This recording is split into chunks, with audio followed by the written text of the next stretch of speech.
제 소개를 너무 과하게 해서 부끄럽고요. 우리의 신앙의 선배 위에 또 어깨에 올라서는 게 후배들이 가는 길이잖아요. 저보다 훌륭하게 또 목회의 길에서 고군분투하는 우리 후배 목사 교회에 초대를 받고 이렇게 와서 얼마나 감사한지 몸둘 바를 모르겠습니다. 대접을 받기 위해서 온 게 아니었는데 대접받는 자가 되어져서 주님 앞에 좀 부끄럽습니다. 섬기기 위해서 왔는데 제가 할 일이 오늘 말씀 전하는 거잖아요. 그래서 타이틀을 보니까 제가 저는 뭐 이런 데 익숙하지를 못해서 저는 방 안에 있는 사람 방콕이라 그러잖아요. 저는 뭐 서재에 사는 뭐 석콕이라 해야 됩니까? 서재콕이 되셔서 거의 뭐 바깥 출입을 하지 않고 이렇게 목회를 하는 그런 스타일입니다. 그래서 저는 뭐 아까 무슨 뭐 프로필이 있다 그러는데 사실 아무것도 아닙니다. 넓히교회 담임 목사가 제 직함이고요. 가장 좋은 직함이라고 생각을 합니다. 사경이니까 요즘 뭐 유명한 사람들은 설교를 짧게 하고 빨리 끝낸다면서요. 근데 사경이라서 제가 또 그렇게 또 끝낼 수가 없는 것 같아요. 그래서 시간이 조금 오버되더라도 좀 이해를 하시고 말씀의 은혜를 나누는 시간이기 때문에 함께 마음을 좀 모았으면 좋겠습니다. 그 작년에 제가 처음으로 이런 계획을, 저희 교회도 뭐 크지 않은 교회이기 때문에 부목사님이 계시지만 주일 강단을 비우고 나간다는 게 쉽지는 않잖아요. 거의 뭐 제 계획 처음입니다, 오늘이. 그래서 성지순례나 뭐 어디 뭐 여행을 가는 거 말고는. 그래서 장로님하고 의논을 했습니다. 장로님, 내가 안에만 있으니까 한국 교회가 어떻게 돌아가는지 잘 모르겠다. 그래서 1년에 그 5째 주가 4번 있잖아요. 그래서 나를 좀 보내주시면 내가 나가서 가고 싶은 전국 교회를 좀 다니면서 그 예배도 드리고 금요기도 참여해보고 또 뭐 되면은 뭐 수요 예배든지 아니면 새벽 기도든지 아니면 뭐 지난 목요일 어노인팅 찬양 갔었는데 그래 좀 가서 한국 교회를 좀 파악도 좀 하고 싶고 흐름도 좀 보고 하고 공부 좀 하고 싶다. 사람 만나는 교회를 만나는 일에. 그래서 이제 장로님이 허락을 하고 계획을 잡았는데 한 번도 못 갔습니다. 2008년 18년도에. 그래서 1년이 지나고 나니까 좀 마음이 좀 그렇더라고요. 그래서 이번에는 좀 제대로 좀 가야 되겠다. 그래서 이제 계획을 세우고 3월 달을 기다렸습니다. 어디든지 간다. 무조건 간다. 감사히 제 아내가 이제 다른 일을 좀 하다가 지금 이제 쉬고 있는데요. 아침도 같이 갈 수 있는 여건이 되어져서 또 저희 아내랑 같이 이제 움직일 수 있게 되어져서 이렇게 이제 움직였는데요. 그래서 이제 3월이 뭐 앞에 이렇게 보여지는데 난데없이 우리 강민수 목사님 전화가 왔어요. 그래서 우리 일주일인데 좀 예배를 좀 드렸으면 좋겠다. 하나님 은혜 아닌가요? 어떻게 그렇게 맞아떨어져서 이런 일이. 요셉이 아버지 심부름 가서 세겜에 가잖아요. 세겜에 가는데 가니까 형들이 없어요. 굉장히 당황했잖아요. 왜냐면 아버지 옆에만 있어서 사랑받다 보니까 밖에 일이 별로 많이 가지 않았던 것 같아요. 17살이잖아요. 가야 되거든요. 어릴 때부터 쫓아다니는데.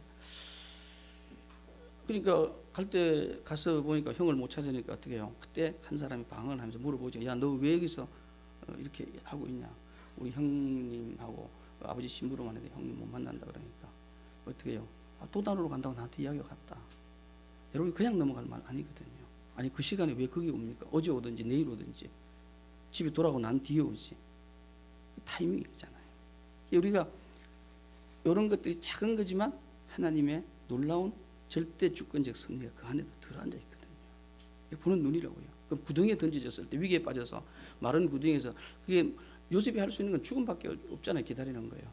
근데 무슨 일이 벌어져요? 하필이면 그때 왜 장사권을 또 왜 지나갑니까? 내일 지나가지 오늘 지나갑니까? 어제 지나가든지 한 달 후에 지나가든지 누가 짰습니까? 똑같은 거거든요. 부디바의 은혜를 통해서 위기감을 느끼고 오해를 받고 정말로 명월감이죠. 그죠? 성적 문제에 대해서 감옥에 갇혔는데 아니 왜 거기에 술 따르는 가는장이 오고 또 굽는 가는장이 거기 왜 오는 겁니까? 아니, 뭐 미리 왔다 가버리든지 나중에 모세비 뭐 주권 안 되고 오든지 왜 그 타임에 들어오냐는 거죠. 근데 결국은 어떻게 해요? 그를 통해서 바로 앞에 나가게 되고 그 속에서 하나님의 놀라운 역사가 이루어지고 그러면서 요셉이 그 형들 앞에 위기 앞에 많이 형들한테 뭐라 그래요? 형님들 내가 죽일 거 걱정하지 마라. 형들이 아버지가 나보낸 거 아니고 그 아버지가 육신의 아버지가 아니고 하늘의 아버지가 나를 보냈다. 걱정하지 마. 대단한 요셉을 우리가 만날 수 있는 거잖아요. 저는 감히 이 이야기를 어제 은혜교회에 제가 오늘 갖다 적용을 시킵니다. 제가 올 때부터 많은 일이 있었는데 너무너무 신기할 정도로 계속 말씀하셔요. 하나님이 삶을 통해서 오직 은혜 가는 것이 네가 가는 게 아니고 하나님이 네 보내는 거라는, 1년이라는 시간이 지나고 난 뒤에 네를 보내는 거다. 글쎄요, 묘한 일들이 벌어지고 크게 맞춰지고, 오늘도 제가 와서 주보를 또 놀랐습니다. 왜냐하면 저희 교회가 이제 한 2년 지금째 창세기 강의가 계속되고, 저는 전도사 때부터 성경 66권을 다 설교하는 목사입니다. 아예 막 수요일, 금요기도회, 주일 오후, 새벽기도회, 아예 구약, 신구약 성경을 전부 다 이렇게 설교를 하는데요. 그래서 이제 창세기가 이제 이 2년 동안 계속 설교 37장 지금 이제 들어가고 있습니다. 37장 들어가고 있는데, 새벽에는 지금 한 3번, 4번 뭐 되죠. 있으니까 출애굽기를 지금 말씀을 좀 나누고 있어서, 그래서 은혜 부분이 하도 많아서 출애굽기 좀 나눠야 되겠다. 그러니까 강 목사님 어디까지 간지 모르지만 뭐 다 하신 것 같아요. 아이고 감사합니다. 내가 가서 죽을 쓰고 설교를 못해도 강 목사님이 다 커버해서 담았구나. 또 너무 감사하잖아요. 주보를 이렇게 보면서. 하지만 또 강 목사를 쓰신 하나님, 또 저를 쓰신 하나님, 같은 하나님이지만 또 설교자로서는 또 본문을 가지고 말씀을 나누는 것은 아마 조금 더 다른 의미가 좀 있어서 같은 본문의 말씀을 가지면서 함께 은혜를 나누면 좋겠습니다. 그래서 제가 좀 부담이 되는 거는요, 오직 은혜라서 이 교회는 은혜만 아니면 안 되는 것 같아요. 그래서 참 은혜를 끼쳐야 되는데, 오직 은혜, 그 앞에다 우리가 오직이라는 말이 빠질 수가 없거든요. 그게 오직이 빠지면 안 됩니다. 온리라는 말이. 그래서 오직 은혜, 참 이름도 너무 잘 지어서 우리 앞에도 늘 빚기 위해서 늘이랑 붙어 있습니다. 그하고 좀 다르잖아요. 그래서 오늘 낮 예배지만 뭐 보니까 사경에, 그래서 제가 조금 이렇게 좀 자연스럽게 말씀을 이렇게 나누도록 하겠습니다. 오늘 우리가 출애굽기 3장 1절로 12절 말씀을 함께 읽었거든요. 뭐 단어 말씀이죠. 출애굽기는 모세오경 가운데 하나, 단어 말씀이고요. 근데 이 유대인들은요, 5살이 되면 이제 토라, 그렇죠?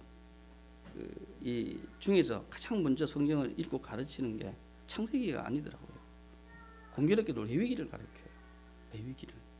우리는 창세기 읽고 레위기 더하면 어떻게 해요? 출애굽기 레위기가 건너뛰자. 나중에 읽지 뭐. 그렇죠? 이딴 거 그런 거 왜 하나님 주셔가지고 없어도 되는, 천국 가는 지장 없는데, 이런 게 우리잖아요. 근데 아니에요. 그 사람들은 레위기를 제일 먼저 가르치거든요. 근데 우리는 어떻게 해요? 성경 자체가 뭐 성경을 시작하면 어떻게 해요? 마태복음을 시작하든지 아니면 구약을 읽으면 무조건 어디로 가야 돼요? 앞에 창세기 있으니까 하나님이 창세기부터 읽어라 주셨다 생각하고 그냥 우리는 읽거든요. 대부분이. 근데 그렇지 않은 것 같아요. 왜 유대인들은 레위기를 먼저 읽을까를 이렇게 보니까요, 그 레위기의 자체에서 주시는 그 내용을, 레위기는 둘로 나눌 수 있잖아요. 둘로 나눌 수 있습니다. 전반부에서는 그 거룩한 제사법, 예배에 대해서 말씀을 하거든요.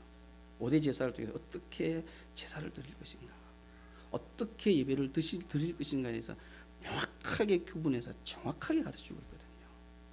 이 레위기 전반부라고요.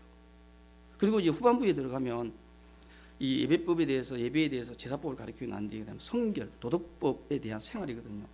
어떻게 예배가 드려졌으면 어떻게 살 것인가를 말해주는 것이 레위기의 후반부라고요.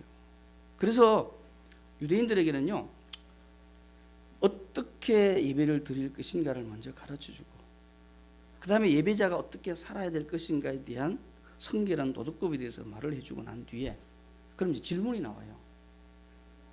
그러면 누구에게 바른 예배가 드려지고 누구에게 성결한 삶을 통해 나가야 되는가를 가르치기 위해서 이제 그분이 바로 하나님이시다라고 하는 것을 알게 하기 위한 게 창세기거든요. 이 순서가 이렇게 되져가요. 흐름이 묘하게도. 그래서 하나님을 알게 하는, 왜냐하면 그들이 태어나면 하나님 백성이잖아요. 그죠? 거기 이미 깔려 있기 때문에 그래요. 태어나면 하나님 백성이잖아요. 우리 태어나면 대한민국 사람이잖아요. 그렇죠? 이 굳이 대한민국이라는 걸 뭐 이야기할 필요 없어요. 그냥 대한민국 사람이에요. 그들은 태어나면 하나님 백성이니까 어떻게 해요? 먼저 예배를 가르치는 거예요. 예배를. 그다음에 삶을 가르치고. 그리고 어떻게 해요? 그분이 도대체 우리의 예배가 대상이 도대체 누구냐? 하나님이다. 창세기. 이렇게 하는 거잖아요. 그럼 이제 오늘 우리가 대하는 출애굽기는 도대체 그럼 어느 위치에 있는가? 출애굽기도 아주 독특함을 가지고 있죠. 우리 목사님들 설교를 듣고 계시지만 출애굽기는 모세오경에 바탕이 있는 곳이라고요. 제1독자, 성경의 제1독자가 누굽니까? 모세오경에 아브라함이 아니거든요. 아니라고요. 이삭도 야곱도 아니라고요. 아담도 하와도 아니에요. 왜냐하면 그때는 성경이 없잖아요. 비로소 모세를 통해서 모세오경이 기록되어져서, 물론 학자들 간에 뭐 주장이 있기는 있어요. 뭐 맞다 아니다. 그러나 우리가 개혁주에서 지금 아직까지는 모세오경 왜 군데군데에서 신구약 성경에서 모세가 기록했다는 걸 보여주고 있는데 어디에서 기록했다는 말은 없어요. 분명해서 시내산에 도착을 하고 그 이후에 시내산까지 가는 게 3개월 걸리잖아요. 거기서 약 1년 머물거든요. 1년 머물고 다시 출발해서 이제 나머지 한 38년 이상의 시간들을 보냈는데, 출애굽기는 우리가 알기는 뭐 출애굽했으니까 애굽의 출애굽의 이야기가 많이 나온다고 생각하면 사실 그렇지 않습니다. 그렇지 않아요. 1장 2장 빼고 3장부터 19장까지 출애굽 이야기입니다. 19장 넘어가면 어떻게 그때부터는요, 아까 말한 레위기와 비슷하게 성전 건축이나 그 예배에 대한 이야기를 다 채워버립니다. 그래서 출애굽기는 40년의 광야가 아니고 약 1년 동안의 이스라엘 백성들이 시내산까지 있는 과정에 대한 이야기로 출애굽기가 끝이 난다고요. 나머지는 어디서 채워요? 민수기나 신명기에서 다 채워주고 있거든요. 이게 출애굽기 얼굴입니다. 왜 제가 이 말씀을 드리냐 그러면, 우리가 냉장고 문을 열면 냉동실, 냉장실이 있는데 거기에 음식이 다 있으면 다 나름대로 구별되어 들어가 있잖아요. 그래서 어떻게 합니까? 그게 구별이 안 돼서 어떻게 해요? 화면이 찾아야 되잖아요. 그리고 성경을, 하나님의 말씀을 가르치고 배우고 그 속에 하나님 자녀들이 은혜를 받고 살아야 되기 때문에 이 성경이 무엇인가를 어떻게 먼저 알고 가야지 돼요. 창세기라는 성경을 딱 거머쥐면 이게 무엇을 말하고 있느냐를 알고, 그 다음에 그 안에서 어떻게 해요? 냉장고 문을 열면 냉동실을 열 건가 냉장실을 열 건가 어떻게 판단이 되죠. 얼어 있어야 될 거는 어디로 갑니까? 냉동실에 있으니까 냉동실 문을 연다고요. 그게 안 되면 어떻게 해요? 냉장실을 열고 찾으면 어떻게 해요? 아무리 찾아도 못 찾아요. 우리가 설교나 성경도 마찬가지라고요. 길이거든요. 길이요 진리요 생명이 있잖아요. 물론 예수님이지만 성경을 통해서 그것을 깨닫고 배워가기 위해서 어떻게 해요? 성경을 밝히 명확하게 알아가야지 됩니다. 그래서 성경은 우리에게 있어서요 너무도 귀하고 소중한 거예요. 우리의 삶의 거의 뭐 모든 것이라 생각할 수 있는 것이죠. 그래서 제가 출애굽기 배경을 목사님이 하셨지만 제가 다시 까는 이유는, 그 배경 출애굽기를 우리가 검을 쥐고 알고 출애굽기는 이거구나, 이게 출애굽기구나를 알고 가자는 거거든요. 거기에서 어떻게 하면 냉장고에 들어가면 어떻게 신선실이 있고, 그 다음에 뭐 또 뭐 김치가 들었고 뭐가 들어 있으면 어떻게 나름대로 들어가잖아요. 그리고 어떻게 내가 김치를 꺼내면 어떻게 어느 위치에 딱 있으면 어떻게 그 김치를 꺼내면 김치 종류가 있어요. 뭐 총각김치도 있고 무슨 뭐 파김치도 있고, 그 다음에 우리가 보통 배추김치도 있고. 그럼 배추김치를 끄집어 내잖아요. 그럼 이게 라면을 삶을 때 어떻게 먹어야 될 것인가? 또 아니면 밥하고 먹을 때 뭐 또 다르잖아요. 그런 것처럼. 그래서 이제 우리가 어떻게 해요? 출애굽기라는 그 틀에서 이제 성경을 66권에서 출애굽기를 빼고, 출애굽기는 이런 성경이구나. 그 다음에 그 안에서 오늘 읽은 본문은 이런 이야기고. 그럼 이 속에서 하나님은 이 성경을 통해서 우리에게 뭐라고 말씀하시는가 이제 찾아 들어가야 되는 거예요. 이게 설교자가 해야 될 일입니다. 완벽할 수는 없어요. 왜요? 성경은 하나님의 말씀이냐, 설교는 하나님의 말씀이라고 하지만 성경하고 다른 거거든요. 그러다 보니까 자의적인 해석이 나올 수도 있어요. 그래서 이제 주석을 봐야 되고, 여러 사람들의 설교를 들어야 되고, 나름대로 애쓰고 수고하는 해산의 고통을 해야 되거든요. 설교자가 하는 일이죠. 설교자가 하는 일입니다. 그게 목사의 자리죠. 그것을 등한시하는 건 목사로서 어떻게 해요? 직무유기죠. 제가 생각할 때 그런 거예요. 그래서 사실 한국 교회가 설교를 많이 하는 건 난 좋다고 생각해요. 어쩔 수 없지만 저도 뭐 많이 설교를 하고 있지만 한편의 설교를 위해서 적어도 20시간 정도 이상은 분명히 투자를 해야 돼요. 그럼 어떡합니까? 주일 낮, 주일 오후, 뭐 새벽기도 이 다 계산하면 정말로 설교하기에 바쁘죠. 그래서 저는 서재 안에서 박혀 있는 게 목사라고 생각해요. 특별한 일이 아니면. 그게 하나님 주신 큰 일 중에 하나거든요. 그래서 우리 강 목사님도 그런 스타일의 목회를 하고 개혁주의 목회에서 너무너무 감사한 그런 마음이 듭니다. 자, 그래서 우리가 출애굽기를 우리가 조금 더 생각을 하면 이제 4장 40장까지 있는데 19장으로 좀 나눠졌잖아요. 그죠? 19장까지. 근데 여기서 1장, 2장이 또 빼내야 돼요. 1장, 2장이. 왜냐 그러면 1장을 우리가 보면 이미 다 알고 계시지만 이스라엘 백성들이 애굽에서 나오는 이야기로 시작하지 않습니다. 출애굽기 하면 뭐 시작이 막 출애굽 나온다 이런데 하지 않아요. 전혀 하지 않습니다. 1장 읽으면 황당스럽게도 무슨 이야기입니까? 야곱의 이야기로 시작하거든요. 야곱의 이야기로 시작합니다. 출애굽기 시작이. 그래서 사실은 출애굽이 아니고 아웃이 아니고 뭐예요? 출애굽입니다. 출애굽기 시작이. 애굽에 들어갔다 이걸로 시작해요. 나왔다가 시작하는 게 아닙니다. 출애굽기는 들어갔다로 시작해요. 출애굽기가 들어갔다로 해서 인출애굽입니다. 그 기간이 무려 약 400년 정도가 좀 뭐 더 정확히 말하면 430년 이렇게 말할 수 있죠. 그러니까 아브라함이 하신 언약의 성취의 출발점에 세우는데 그 과정을 어떻게 해요? 창세기로 가져오기 위해서 창세기라 연결을 시켜주는 겁니다. 연결시켜줘요. 여러분 알고 있듯이 우리가 1500년 좀 지나면서 이 성경에 이 장절이 있지, 그 전까지는 장절이 없었습니다. 그래서 우리가 창세기 따로 출애굽기 자꾸 따로 이런 데 아니면 때에 따라서는 하나로 한 건으로 확 뭉칠 필요가 있습니다. 뭉칠 필요가 있어요. 성경도 장절을 때로는 나누지 말고 장절 없이 성경을 보는 분도 필요합니다. 자꾸 나누려고 그래요. 그럼 힘듭니다. 사실 어때요? 창세기나 출애굽기 같이 붙여버려야 돼요. 그래야지 창세기 뒤 끝에서 어떻게 해요? 야곱에서 요셉의 12 아들로 나가면서 사실은 그 요셉의 이야기는 야곱의 아들 이야기로 나가서 그 이야기가 이 출애굽기 연결되어지거든요. 그래서 그 야곱의 이야기로 출발하고 있습니다. 그리고 이제 2장에 가면 비로소 2장에서 그 400년의 역사에 대한 이야기를 1장에서 이야기를 해주고 있고 2장에 들어가면 모세의 출생과 성장에 대한 이야기를 이제 2장에서 해주고 있습니다. 2장에서. 그래서 1장은 창세기와 연결시켜주고 있고 2장은 모세의 성장에 대한 이야기를 해주고 있습니다. 그럼 이제 출애굽의 시작은 언제부터 되는 겁니까? 많은 준비 기간을 보내고 하나님께서 모세를 애굽에서 40년, 미디안 광야에서 40년 보내고 나서야 시작됩니다. 오직 은혜교회 이제 개척 1주년이잖아요. 출애굽을 잡은 이유는 이제 출발을 하는 이제 1년 됐잖아요. 제가 의미를 부여하기 위해서 오늘 제가 오전하고 오후에는 세 편이지만 두 편이 되겠죠. 그래서 오늘 설교는 사실은 요즘 잘 말하지 않나 뭐 우리 개혁 쪽에서 많이 하죠. 우리 감목사도 아마 그럴 줄 알고 있는데요. 하나님 앞에 소명이라고 하니 소명의 의미를, 그다음에 소명받은 자의 사명의 의미를 살피고, 그다음에 오늘 오후에는 소명과 사명을 받은 우리가 성도로서 사는 삶이 도대체 뭐냐 이거죠. 어떻게 살아가야 될 것인가? 이렇게 살아가면 되는가? 내가 지금 이렇게 살고 있는 것이 바르게 하나님께 살아가고 있는가에 대한 이야기를 하는 걸로 해서 제가 이 오전 오후의 말씀을 좀 나누기를 원하는데요. 그래서 오늘은 소명과 사명에 대한 이야기를 하고 있는 겁니다.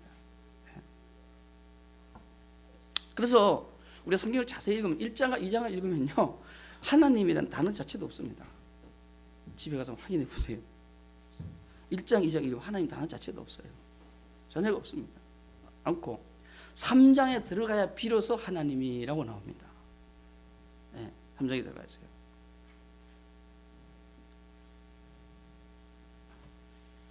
그래서 이제 이들이 아까 말한 대로 1장부터 이제 2장을 지나서 3장에서부터 이제 출애굽에 대한 이야기가 나오는데 사실은 출애굽이 안 되죠. 모세의 이야기로부터 시작합니다. 그가 어떻게 뭐 성장에 대한 이야기, 태어났고 무슨 일이 있었고 버려졌고 하숫가에 또 그것이 어떻게 바로의 궁안으로 들어갔고 그것에 무슨 일이 있었고 뭐 이런 이야기가 쭉 이제 말씀을 하고 있죠. 말씀을 하고 있습니다. 자, 그래서 오늘 우리가 그 말씀 가운데 3장을 우리 읽었거든요. 3장에서 드디어 하나님께서 이제 모세를 만나는 것을 성경에서 이제 언급을 해 주고 있습니다.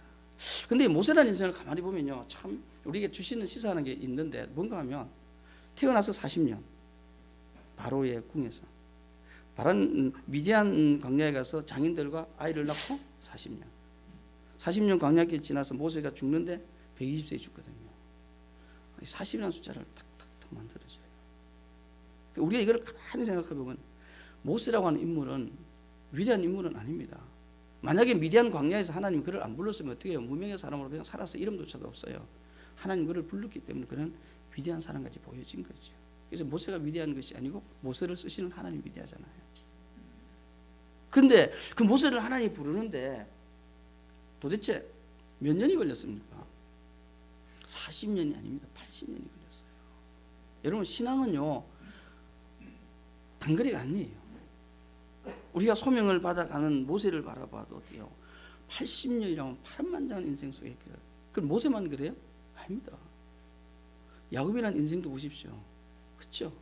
많은 기간을 통해서 그를 만들고 그 비로소 야곱이 야곱 되어지면은요 많은 시간들이 걸린다고요. 아브라함은 어때요? 아브라함도 마찬가지입니다. 우리 앞에 살아갔던 신앙의 선배들을 우리가 추적하고 따라가 보면 한 번에 뭐가 되어진 게 없어요. 심은 대로 뿌린 대로 대가 지불하고 그 많은 애씀과 수고와 노력 속에서 결과물이 나오는 것이지 거저되어지는 건 없다고요. 저는 오직 은혜교회가 지금 일주일에 이만큼 모이거든요. 정말입니다. 기적이에요. 하나님의 특별한 은혜입니다. 요즘 100개가 예측하면 2개 정도가 살아남을 수 있는 거잖아요. 2개 정도가요. 제가 우리 강목사님을 이렇게 애정하고 있는데 대구에 가면 그 합동적 교회에는 그 심영수 목사라고 유학합니다. 아주 똑똑하고 뭐 굉장한 실력파인데요. 개척을 했어요. 작년 한 10월 달인가 11월 달에 그래서 가서 예배를 드리고 이렇게 했는데요. 아주 많이 저를 가까이 하고 자주 가까이서 찾아오고 이러는데요. 거기도 이제 막 장모님, 장인어른, 그다음에 뭐 어머니, 아버지 이렇게 해서 이제 성도가 없으니까 이 개척을 했거든요. 자기가 생각할 때도 뭐 유학파지, 나름대로 인지도가 있지. 그래서 뭐 굉장한 관계성을 가지고 있어서 자기가 뭐 개척을 하면 막 모여온다고 생각합니다. 모여온다고 생각. 근데 어떻게 한 달이 지나고 2달이 지나고 지금까지 거의 한 명도. 그러니까 이제 그 죄송합니다. 오해하거든요. 장모님이 한 3,000명 넘는 큰 교회 다니시거든요. 처음으로 이제 그 사위라고 이제 왔는데 오면 교회는 오면 다 막 금방 한 달에 막 모여서 한 1년 되면 막 수백 명 된다고 그렇게 생각하고 오신 거예요. 아니 석 달이 지나고 뭐 계속 지나는데 한 명도 안 오니까 어떻게 해요? 시험이 되는 거죠. 뭐 이런 교회가 있는 거죠. 이게 현실이라고요. 현실이라고. 정말입니다. 강목사님 열심히 하시고 성도들의 은혜 속에 오직 1주년 예배가 드려지고 있는데요.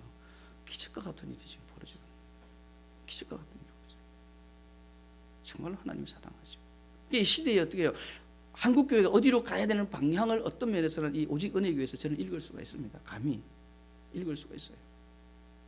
무슨 뭐 몇백 명 몇천 명 교회가 굉장한 사람이지만 아닙니다. 제가 이제 고려에 있다가 고신에 가 있잖아요. 큰 교단에 있어서 부족하지만 제가 일을 많이 해요. 어쩔 수 없이 뭐 저건세에서 오니까 배려한다고 일을 많이 줘요. 그러다 보니까 어떻게 해요? 많은 일을 하는데 그래서 큰 교회를 많이 가서 섬기고 하는데요. 가면 장로님이 이렇게 뒤에서 자기 이야기를 들으면 이래요. 뒤에서 보니까 우리는 막 연 눈밭이다. 무슨 말인지 아시죠? 뒤에서 보면 우리 교회는 연 눈밭이래요. 그 나이 많은 사람이 다 앉아 있다는 거잖아요. 우리는 20년을 보장 못한다. 20년을 절반 이상이 막 다 나는 거죠. 500명 교회는요 20년 지나면 몇 명 남겠습니까? 100명도 안 남습니다. 잘못하면요 없어요. 그래서 심각하게 이야기합니다. 늦은 거예요 지금요. 이거는요 뒤집어낼 방법이 없습니다. 저희 교회도 비교적 젊은 교회거든요. 이미 저는 처음부터 설교가 어른 중심 설교를 하지 않았어요. 대학생, 청년에 맞춘 설교를 했습니다. 그래서 젊다고 생각해요. 아마 오직 은혜교도 지금 그렇게 알고 있는데요. 이게 한국교회 앞으로 살아남을 길 중에 하나로 저는 생각해요. 이거 패러다임 안 바뀌면 있는 것 가지고 가다가 어떻게 다 털어먹고 나중에 어떻게 해요? 손드는 상황이 한국교회 모습이거든요. 누군가는 여기에 몸부림을 쳐야 되는데 그 중에 하나가 보니까 어떻게 해요? 제가 감히 말할 수 있는 오직 은혜교회입니다. 우리의 자부심과 긍지고요. 우리에게 지금 막중한 뭐가 있어요? 뒤에 말씀드린 사명이 우리에게 주어져 있다고요. 이 길을 우리가 가야 돼요. 고난의 길이죠. 오늘 모세를 통해서 그걸 우리가 배울 수가 있는 것입니다. 우리가 세워지는 것이 사명을 받는 그 일에 소명받는 데에도 모세는요 80년이 걸렸어요. 그래서 학자들은 뭐라고 말하냐면요 숨겨서 역사하시는 하나님 그렇게 말해요. 80년의 시간 속에서 숨어서 역사하시는 하나님. 그럼 이스라엘 백성을 어떻게 했어요? 애굽이 다 키웠잖아요. 안 그래요? 내려가서요. 70명, 사도행전 75명입니다. 내려가서요. 누가 키웠어요? 애굽이 다 키웠다고요. 물론 하나님 뒤에서 보이게 역사하셨지만 비로소 하나님의 역사의 현장을 어떻게 합니까? 3장에서 나타나고 있다고요. 근데 그게 몇 년입니까? 80년이라고요. 이만큼 모이는데요 3년, 5년, 10년 쫓아가도 힘듭니다. 정말이에요. 정말이라고요. 기적하던 일이 벌어지고 있는 상황 속에 오직 은혜교회를 사랑하시고 하나님이 원하시기 때문에 하나님이 이 시대의 앞으로의 미래의 한국교회에 대해서 하나님이 바라고 원하시기 때문에 성도들을 부르시고 우리로 하여금 모이게 하셨다고 저는 확실하게 믿습니다. 3장 1절 5절 말씀 우리가 보면 모세를 어떻게 불러요? 그 호렙산으로 인도를 하시고 그 산에 가니까 어느 한 지역에 떨기나무에 불이 막 타고 있거든요. 타고 있어요. 야, 이게 도대체 뭐지? 모세가 상당히 당황스러워하죠. 왜냐하면 우리가 일반 원청 속에서 바라보면 나무에 불이 붙으면 나무가 다 타서 없어져 가야 되는데 불은 나무에 붙었는데 어떻게 해요? 떨기나무가 타지를 않는 거예요. 불만 계속 타오르고 있잖아요. 그래서 굉장히 당하죠. 그때 이제 하나님 모세를 찾아오면서 그에게 뭐라 그래요? 하나님이 이르시되 이리로 가까이 오지 말라. 내가 선 곳은 거룩한 땅이니 내 발에 신을 벗어라. 모세가 선 곳이 거룩하니까 신 벗어라는 말의 의미는 우리 오해를 하면 잘못하면요, 모세가 발이 있는 데가 거룩하다는 말인데 그게 아니고 여기는 어디에 문턱이라 생각하면 돼요. 우리가 집에 갈 때 문턱을 넘어가 이 거실에 딱 가려 그러면 문 열고 들어가면 거기 신발 보는데 거기 있다 말입니다. 그 다음에 신발 벗고 올라가면 안 되죠. 그게 하나님이 어떻게 해요? 바로 그렇게 말씀하시는 거라고요. 이게 오해를 하면 안 돼요. 모세가 선 자리가 거룩하다는 말이 아니고 앞으로 들었을 자리가 뭐예요? 거룩하다는 개념이라고요. 그래서 세우는 거예요. 발 벗으라 말이잖아요. 그러면 우리가 여기서 이제 불꽃 가운데 임하시는 하나님을 통해서 모세에게 하나님의 주시는 게 뭐예요? 이 불이 막 어떤 불인가 뭐 이건 너무 연구할 필요 없어요. 그건 하나님의 특별한 은혜 속에서 하나님의 직접적으로 현현해서 직접적으로 나타나시면 우리가 하나님 못 만날 수가 없잖아요. 우리가 어떻게 하나님 만나면 못 만나죠. 그래서 하나님의 현현하심의 모습을 이렇게 보여주시는 거잖아요. 그럼 이걸 통해서 하나님이 모세에게 뭐를 하는 것입니까? 이를 통해서요. 바로 오늘 아까 말씀을 드린 대로 하나님이 모세를 뭐 하는 거예요? 소명하는 거라고요. 그 배경이죠. 이거는 중요합니다. 그러나 그 배경의 중요한 이유는 뭐예요? 그 배경을 깔은 이유는 하나님 이렇게 하는 이유는 모세를 소명하기 위해서 모세를 부르시기 위한 하나의 모습으로 가는 거라고요. 그래서 오늘 제목이 뭐예요? 모세야 모세야. 모세를 부르시는 하나의 부르시는 소명의 은혜. 요즘은요 기독교 방송을 듣고 해봐도 이 소명에 대한 이야기를 아무도 안 해요. 하진 않습니다. 물론 뭐 회개에 대한 이야기도 별로 없죠. 제가 신학교 이제 같이 학교를 다녔으니까 학교 딱 가니까 면접할 때 소명과 사명이 있으라고 그래. 강목사님인지 모르겠어요. 예, 같이 제일 중요하죠. 소명 없는 목사 안 된다 이거죠. 신학생 사명 없는 목사 안 된다 이거죠. 제일 먼저 뭐예요? 소명이 있는 거죠. 하나님 앞에 하나님의 자녀라고 하는 이 틀에서 우리에게 보여지는 큰 것 중에 하나가 뭐예요? 우리가 소명의식, 소명이 있느냐 이겁니다. 부르느냐 이거죠. 아브라함, 이삭아, 야곱아 하는 것처럼 어떻게 해요? 모세야 모세야 부른 이분은 이 놀라운 이 특별한 역사 속에서 어떻게 해요? 바로 모세를 소명하는 장면. 이게 중요해요. 불렀다는 거라고요.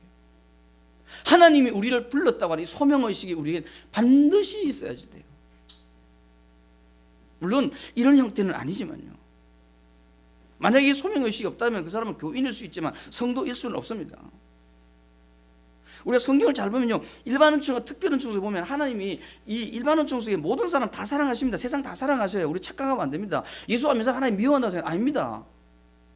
그럼 예수 안 믿는 사람들은 하나님이 빛도 안 주고 공기도 안 주고 뭐 우리가 길 가면 예수 믿는 사람은 비도 안 맞고 예수 안 믿는 사람 비 다 맞고 옷 다 버리고 이럽니까? 그래요?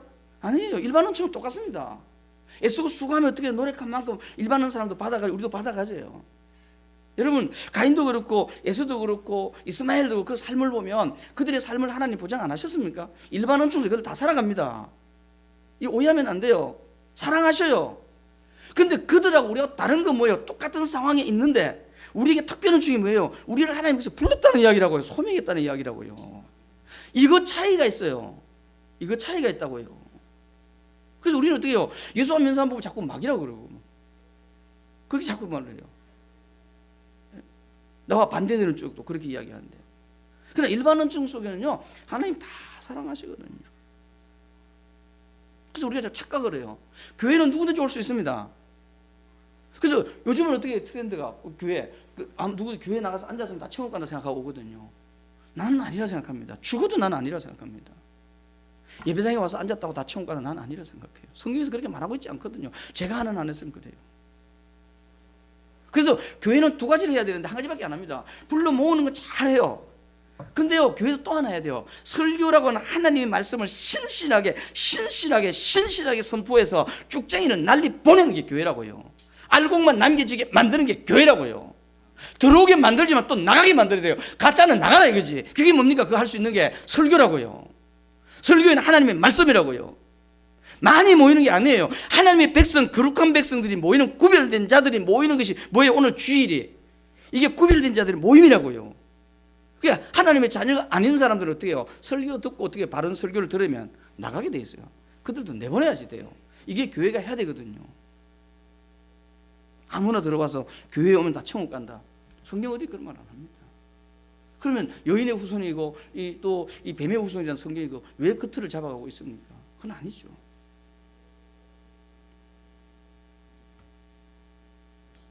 똑같은 말입니다. 우리가 서울대학교 가 있다고 다 서울대학생입니까? 아니잖아요. 거기는 뭐 놀러 온 사람도 있고 할머니도 할아버지 있고 나이가 들면 다 교수님입니까? 서울대 가 있으면 그럼 나도 가겠습니다. 나는 서울 거기 안 가고 차라리 저 하버드 가 있겠습니다. 그럼 하버드 교수 되잖아요. 그럼 뭐 돈 나오고 명예도 올라가고 아니잖아요. 예배당에 앉아 있다고 다 그리스도인이냐? 딱 그냥 비유가 맞다고 생각해요.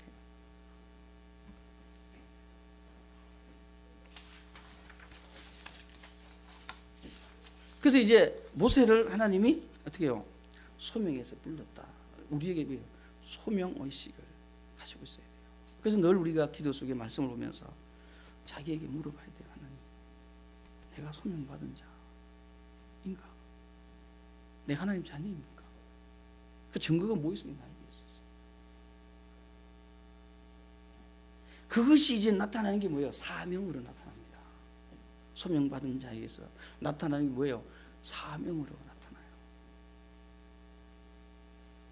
그래서 오늘 이제 가라 그랬죠. 이제 가라 그럽니다. 모세야 모세야 사명을 부여받으면 그 다음에 우리에게 가라 그래요.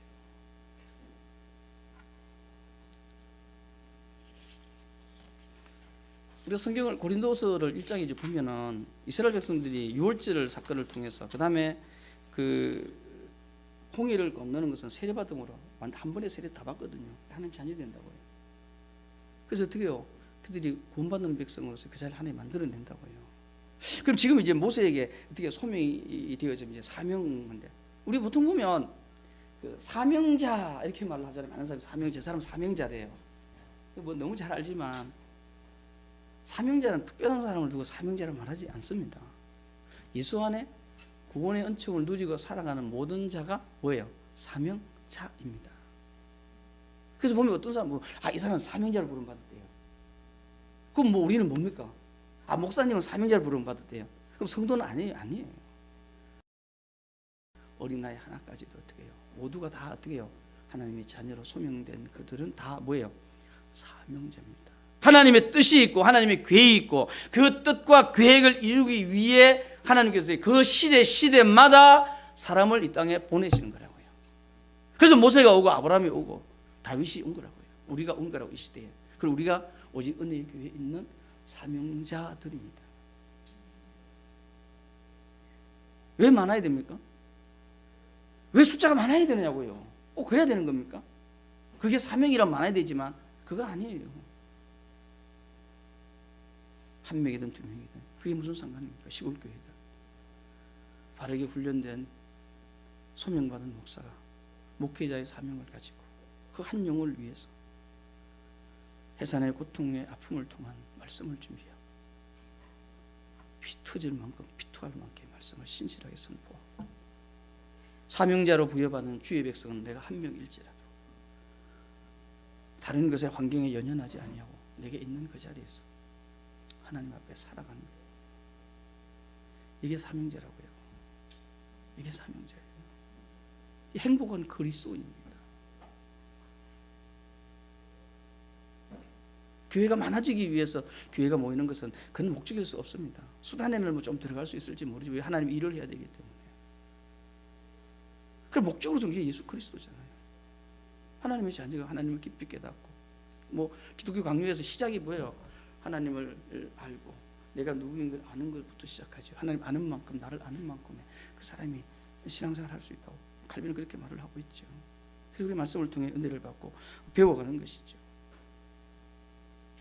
그래서 9절 말씀에서 어떻게 해요? 이제 가라고 말씀하십니다. 이제 가라고 말씀하셔요. 그럼 이제 우리가 어떻게 가야 되는 거는요. 시간이 56분 가니까 제가 설교를 뭐 더 하고 하지 않고 오후에 이제 그 뒷부분에 대해서 제가 연결을 시켜서 성도의 삶에 대한 말씀을 함께 나누도록 하겠습니다. 그래서 우리 은혜 교회가 오늘 짧은 시간의 말씀이지만 이 두 가지가 함께 오직 은혜 교회를 섬겨감에 있어서 소명의식. 하나님 나를 불렀다. 이보다 더 큰 은혜 있습니까? 없어요. 내가 하나님의 자녀됨에 이보다 더 큰 은혜가 있냐고요? 없습니다. 그렇다면 또 하나님 나에게 일을 주셔서 사명자로 나를 세웠어요.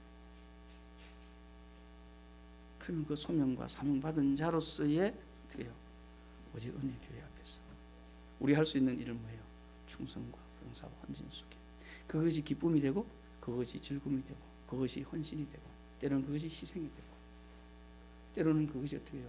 지금 시대는 우리에게 안 맞지만 순교가 되어질 때 교회가 교회되어지고 성도가 성도다워지고 세상의 빛과 소금이 되는 것이 바로 그 속에서 나타나는 거잖아요.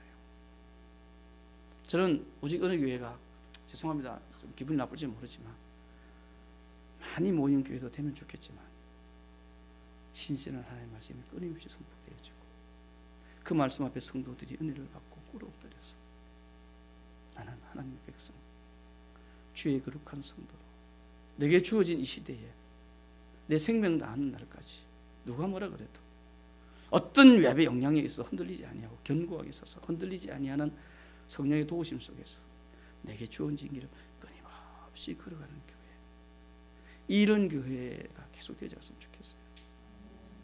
기도하겠습니다. 하나님 아버지 감사합니다. 1주년 이렇게 귀한 복된 자리에서 같은 마음과 같은 생각과 개혁주의 신앙의 뿌리를 든든히 내리기 위한 몸부림 속에 함께 길을 가는 목사님과 함께 길을 가는 주의 백성들이 만나서 하나님 말씀을 전하고 하나님 말씀을 받고 또 이 말씀이 참 하나님 말씀인가를 상고할 수 있는 확인할 수 있는 은혜 베푸심을 참 감사합니다. 준비 있게 하셨고 여기까지 인도해 주셨고 이렇게 풍성케 하신 하나님, 이 일은 우리가 나를 세우고 하나님의 자리를 빼앗는 것이 아니라 더 우리를 낮추고 겸손케 하시고 순종의 자리로 가며 이 시대를 알고 또 다음 세대를 바라보고 하나님이 원하시고 또 우리가 어디를 가야 할까를 알고 가는 그 걸음 앞에서 1주년 또 감사 예배가 드려지게 하심을 감사합니다. 앞으로 되어지는 걸음걸음마다 하나님께서 선한 길로 인도하시고 성령께서 조명하시고 말씀과 기도로 거룩함을 이루어갈 수 있는 축복의 오직 은혜 교회가 되어질 수 있도록 주의 영이 함께 하시고 큰 은혜의 길로 인도하여 주시옵소서. 이것이 하나님께로 영광 되어지고 영광 나타나게 하시옵소서. 예수님의 이름으로 기도드립니다. 아멘.